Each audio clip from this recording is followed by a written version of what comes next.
नाजरीन, आज ये शहीद मखदूम बिलाल की मज़ार, क्योंकि आज हमारी कज़न थी, उसकी डेथ हो गई थी, तो उस वजह से आज उसकी तदफीन करने के लिए शहीद मखदूम बिलाल कब्रिस्तान में आए और अल्लाह के हुक्म से उसकी तदफीन हो रही है। आप ये नज़ारा कब्रिस्तान का देख सकते हैं और ये दरगाह शहीद मखदूम बिलाल, इसकी तारीख से सब वाकिफ़ हैं। और ये इसकी जामे मस्जिद,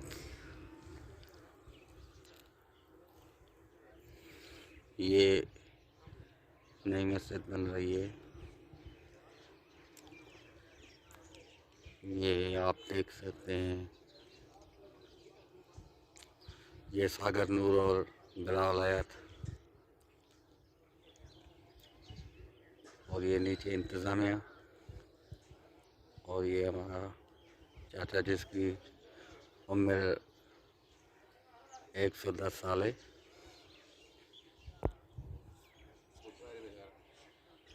ये देख सकते हैं इंतज़ामिया पुलिस सिक्योरिटी में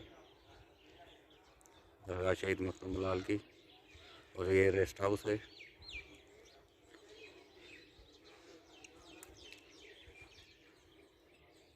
ये मखदूम दानियाल, ये उसकी मज़ार है।